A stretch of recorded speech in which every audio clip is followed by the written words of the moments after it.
نصیر احمد، تم ابھی تک گھر نہیں گئے؟ باقی سارے مزدور کب سے جا چکے ہیں؟ ٹھیکیدار نے پسینے سے شرابور نصیر احمد کو کام میں مگن دے کر مخاطب کیا، جو ابھی تک وقت ختم ہونے کے باوجود کام کر رہا تھا۔ نصیر احمد تمام مزدوروں میں سب سے زیادہ محنتی اور ایماندار تھا۔ اس نے آج تک ٹھیکیدار کو کبھی شکایت کا موقع نہیں دیا تھا۔ یہی وجہ تھی کہ ٹھیکیدار بھی اسے اس کی محنت اور کام سے لگن کی وجہ سے پسند کرتا تھا۔ نہیں صاحب جی، وہ بس تھوڑا سا کام رہتا تھا تو سوچا نپٹا کر جاتا ہوں، نصیر احمد نے پیشانی سے پسینہ صاف کرتے ہوئے جواب دیا۔ تو ٹھیکیدار مسکرایا، کیونکہ وہ جانتا تھا نصیر اپنا کبھی ادھورا کام چھوڑ کر نہیں جاتا۔ اچھا ٹھیک ہے، اور یہ رکھ لو، عید آنے والی ہے تو میری طرف سے تمہارے لیے عیدی ہے۔ اپنے لیے نیا سوٹ خرید لینا اور بچوں کے لیے کچھ کھانے کو لے جانا۔ ٹھیکیدار نے مسکراتے ہوئے 5,000 کا ایک نوٹ اس کی طرف بڑھاتے ہوئے کہا، تو اس نے حیرت سے ٹھیکیدار کی طرف دیکھا۔ بہت شکریہ صاحب جی، اس نے کپ کپاتے ہوئے ہاتھوں سے نوٹ پکڑ لیا۔ اس وقت اس کی آنکھوں میں عجیب سی چمک نمودار ہوئی تھی، جیسے کوئی بیش قیمتی خزانہ مل گیا ہو، اور یہ نوٹ اس کے لیے واقعی کسی خزانے سے کم نہیں تھا۔ کام نپٹانے کے بعد اس نے بائک نکالی اور مارکیٹ پہنچ گیا تاکہ اپنے لیے نیا سوٹ خرید سکے۔ ذکیہ کتنی خوش ہوگی، اس کے لیے ایک سوٹ لے جاتا ہوں۔ عرصے سے اس بیچاری کو نیا سوٹ لے کر نہیں دیا۔ وہ بازار میں داخل ہوتے ہوئے سوچ رہا تھا۔ اچانک اس کی نظر بچوں کے کھلونے والی دکان پر پڑی، جہاں بچوں کے لیے کئی کھلونے اور سائیکلیں بھی پڑی تھی۔ بابا سجاد، انکل نے اپنے بیٹے کو سائیکل لے کر دی ہے، لیکن آپ ہمیشہ بہانہ بناتے ہیں، مجھے کچھ لے کر نہیں دیتے۔ مجھے نہیں پتہ، اس عید پر مجھے بھی چھوٹی سائیکل چاہیے۔ اس کے 7 سالہ احمد کا کہا جملہ اس کے کانوں سے ٹکرایا تو کپڑے کی دکان کی طرف بڑھتے اس کے قدم رک گئے۔ اس نے بے چینی سے ادھر ادھر دیکھا اور پھر کھلونوں والی دکان میں گھس گیا، کیونکہ اس کی نظر میں اس کے کپڑوں سے زیادہ ضروری اپنے بیٹے کا خواب خریدنا تھا۔ وہ اپنے بیٹے کا خواب خریدنے کے لیے دکان میں داخل ہو گیا۔ بھائی صاحب، یہ سائیکل کتنے کی ہے؟ اس نے ایک سائیکل کی طرف اشارہ کرتے ہوئے دکاندار سے پوچھا۔ یہ 3,000 کی ہے۔ دکاندار نے قیمت بتائی تو اس کا منہ لٹک گیا۔ کچھ رعایت مل سکتی ہے؟ اس نے امید بھری نظروں سے دکاندار کی طرف دیکھا، جس پر اس نے گور کر اسے دیکھا۔ دیکھیے بھائی صاحب، اگر لینی ہے تو 200 کم کر لوں گا، اس سے زیادہ نہیں۔ دکاندار نے روکھا سا جواب دیا۔ اچھا ٹھیک ہے، دے دیں، اس نے کچھ لمحے سوچتے ہوئے کہا اور جیب سے 5,000 کا اکلوتا نوٹ نکال کر دکاندار کی طرف بڑھایا، جس کو اس نے فوری اچک لیا اور 2,800 کاٹ کر بقایا واپس کر دیے۔ نصیر کے تصور میں احمد کا مسکراتا چہرہ گم گیا۔ وہ اپنی سائیکل کو دیکھ کر کس قدر خوش اور پرجوش تھا۔ اس چیز نے اس کی ساری تھکن دور کر دی تھی، کیونکہ اس نے اپنے سوٹ کے پیسوں سے بیٹے کا ایک خواب خرید لیا تھا، جس پر اس سے کوئی پچھتاوا نہیں تھا۔ اس کا لخت جگر تو خوش ہوگا۔ وہ خوشی خوشی سائیکل لے کر دکان سے باہر نکلا تو پھر ایک کپڑے کی دکان پر نظر پڑی۔ نصیر، کبھی اپنے لیے بھی نیا سوٹ خرید لیا کرو، ہمیشہ ہماری فکر کرتے ہو۔ اس بار عید پر میرے لیے نہیں، اپنے لیے کپڑے لے کر آنا۔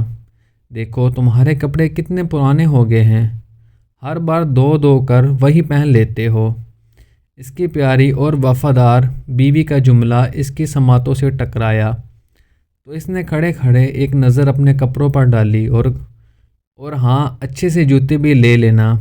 ایک بار پھر اس کی بیوی کی ہدایت یاد آئی تو وہ مسکرا دیا اور بے اختیار اس کی نظریں اپنے جوتوں پر پڑ گئی۔ اچھے بھلے تو ہیں، ان کو کیا ہوا ہے؟ بلا وجہ ہر وقت میری فکر کرتی رہتی ہو۔ 2 کر پہن لوں گا تو بالکل نئے جیسے لگیں گے۔ نصیر احمد بڑبڑاتے ہوئے دکان کی طرف بڑھا اور اپنی بیوی کے لیے ایک سستا سا سوٹ خرید لیا، اور پھر فروٹ کی ریڑھی سے بچوں کے لیے کچھ فروٹ خرید رہا تھا۔ اس کی نظر ساتھ ہی کھڑی ریڑھی پر پڑی، جس پر بچوں کے کھیلنے کے لیے ایک مصنوعی ڈاکٹر کٹ تھی۔ بابا، مجھے ڈاکٹر کٹ چاہیے، پلیز آپ اس عید پر میرے لیے ڈاکٹر کٹ لائیں گے نا؟ اس کی 5 سالہ بیٹی اریب، جس کو بچپن سے ہی ڈاکٹر بننے کا جنون تھا، اور یہ التجا یاد آئی۔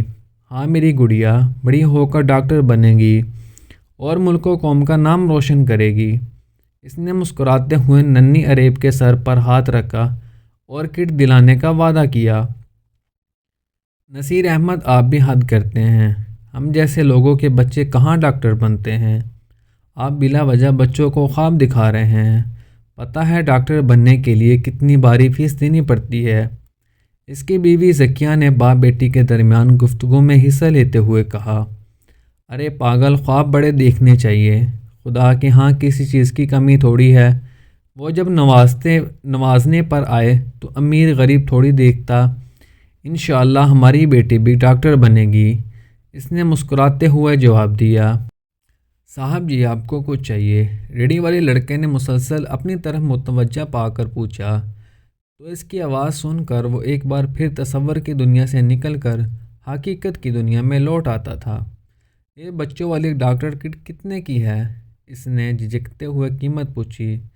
250 کی ہے، لڑکے نے جواب دیا تو وہ کچھ سوچنے لگا اور پھر جیب میں ہاتھ ڈالا تو آخر 200 روپے بچے تھے۔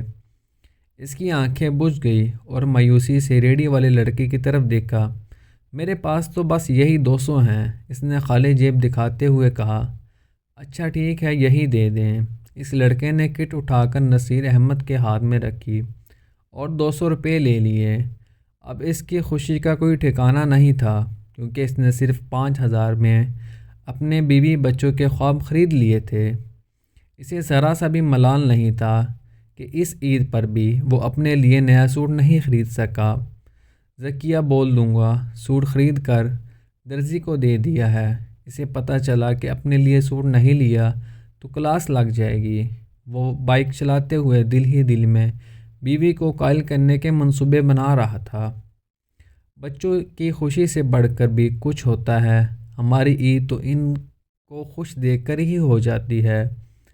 اس نے بیوی کو دلیل دینے کے لیے پھر سے سوچا۔ اس کے بچوں کے خواب بائک کے ساتھ لٹکے ہوئے تھے اور وہ مطمئن تھا۔ بابا آپ کتنے اچھے ہیں۔ اس کے یقین دلانے پر اریب کا گال پر بھروسہ دینا یاد آیا تو وہ خوشی سے نہال ہو گیا۔ اس کے لب مسکرا اٹھے تھے لیکن یہ خوشی اور یہ مسکراہٹ چند لمحوں کی مہمان ثابت ہوئی تھی کیونکہ شاید اسی دوران اس کا دھیان بھٹکا اور وہ سامنے سے آنے والی گاڑی کو نہ دیکھ سکا اور اس کی بائک تیزی سے سامنے سے آنے والی گاڑی سے جا ٹکرائی اور وہ اپنے بچوں کے خوابوں سمیت ہوا میں بلند ہوا اور پھر سر کے بل سڑک پر گرا تھا۔ خون کی ایک لکیر روڈ پر بنتی چلی گئی۔ اس نے بڑی مشکل سے گردن اٹھا کر دیکھا، اس کے بچوں کے خواب سڑک پر بکھرے پڑے تھے۔ اریب کی ڈاکٹر کٹ اس کے سامنے آ گری تھی۔ ایک ٹکر نے سارے خواب لمحوں میں کچل کر رکھ دیے تھے۔ اریب میری گڑیا، بامشکل زبان سے یہ جملہ ادا ہوا۔ بابا جانی ڈاکٹر تو فرشتے ہوتے ہیں، میں لوگوں کے لیے فرشتہ بن جاؤں گی۔ اریب کی چہکتی ہوئی آوازوں کی سماعتوں میں کلی۔ اس کی بیٹی کے فرشتے بننے سے پہلے فرشتہ اس کے باپ کو لینے پہنچ گیا تھا۔ خون کی لکیر لمبی ہوتی ہوگی، سڑک خون سے بھیگ گئی۔ وہ خواب بنتی آنکھیں دھیرے دھیرے سے بند ہونے لگی تھی۔ لوگوں کا ہجوم بڑھتا چلا جا رہا تھا۔ لوگوں کے چلانے اور دوڑنے کی آواز مدھم ہونے لگی تھی۔ سڑک پر کھلونے نہیں، اس کے بچوں کے خواب تھے جو اس کے خون سے لتھڑے ہوئے بکھرے پڑے تھے۔ اور اب اسے کسی عید پر کپڑے لینے کی ضرورت نہیں رہی تھی کیونکہ اب اسے ایک مستقل لباس میسر آنے والا تھا۔ اگر ہماری ویڈیو پسند آئے تو اس چینل کو سبسکرائب کریں۔ ملتے ہیں نیکسٹ ویڈیو میں۔ اللہ حافظ۔